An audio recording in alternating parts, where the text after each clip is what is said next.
안녕하세요. 반갑습니다. 오늘도 하나님 말씀으로 하루를 시작하는 모닝방에 오신 여러분들 주님의 이름으로 환영하고 축복합니다. 얼마 전에 멀리 떨어져 있는 동기 목사님과 통화를 했습니다. 이번에 외국으로 나간 지 7년 정도 시간이 지났습니다. 사실 한동안 연락이 되지 않아서 많은 걱정을 했었는데 오히려 통화를 하면서 그동안 어려운 문제들도 잘 해결되고 잘 지내고 있다는 소식을 들으면서 서로가 하나님께 감사와 찬양과 영광을 올려드렸습니다. 바울도 에베소를 떠난 지 7년 정도의 시간이 지났습니다. 오늘 우리가 묵상할 하나님의 말씀은 에베소서 1장 15절에서 23절 말씀입니다. 로마의 감옥에 갇혀있던 바울에게 에베소 교회의 믿음과 사랑에 대한 소식이 전해지게 됩니다. 어려움 속에서도 성도들이 서로 사랑하며 믿음을 지키고 있다는 소식을 들은 바울은 하나님께 감사와 찬양을 올려드렸죠. 저 또한 여러 교회를 섬기면서 섬겼던 교회에서 좋은 소식이 들려올 때면 더없이 기쁨과 감사를 느끼게 됩니다. 성도는 서로의 기쁨을 나의 기쁨으로 여기며 하나님께 감사와 찬양을 올려드리는 믿음의 공동체인 것이죠. 이 땅의 모든 교회는 서로 경쟁하는 곳이 아니라 함께 세워가야 하는 한 몸임을 성경은 우리에게 늘 말씀하고 있습니다.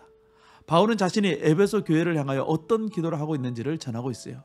첫 번째 기도는 하나님께서 계시의 영을 주셔서 하나님을 알기를 기도합니다. 우리가 날마다 말씀을 묵상하는 첫 번째 이유는 하나님이 누구이신지를 알기 위해서이죠. 하나님을 알아가는 일은 우리가 이 땅에 살아가는 동안에 평생 해야 되는 일입니다. 두 번째 기도는 마음의 눈이 밝아져서 부르심의 소망과 그 기업의 영광과 풍성함이 무엇인지를 알게 해주시기를 기도합니다. 우리가 하나님을 알고 또 그의 자녀가 되고 또 하나님으로부터 오는 모든 복을 누리게 되었다는 사실을 알기를 기도하는 것이죠. 신앙생활을 하다 보면 믿는 것이 좋은 것인지 나쁜 것인지 아무것도 아닌 것인지 무감각해질 때가 있습니다. 우리의 마음의 눈, 믿음의 눈이 닫히지 않기를 우리 늘 기도해야 됩니다. 신앙생활의 기쁨과 감사가 사라지면 안 돼요. 영적인 생명력을 잘 유지할 수 있도록 하는 것은 너무나도 중요한 것입니다. 세 번째 기도는 믿는 우리에게 베푸신 능력의 지극히 크심을 알기를 기도합니다. 하나님은 전능하신 분이세요. 예수 그리스도의 부활, 또 예수 그리스도를 하나님 보좌 우편에 앉히시고 세상을 통치하시고 다스리도록 하시는 놀라운 능력을 가지고 계신 분이 하나님이십니다. 우리는 하나님의 능력, 예수 그리스도의 능력, 성령님의 능력을 늘 고백하며 살아가는 것이 필요합니다. 신앙생활의 가장 큰 적은 내 힘으로 하려는 거예요. 믿음은 내 힘이 아니라 하나님의 능력으로 살아가는 것입니다. 우리가 하나님의 능력으로 살아가기 위해서는 언제나 하나님을 알기를 힘써야 되는 것이죠. 우리를 부르신 그 믿음이 무엇인지를 늘 고민하는 것이 필요합니다.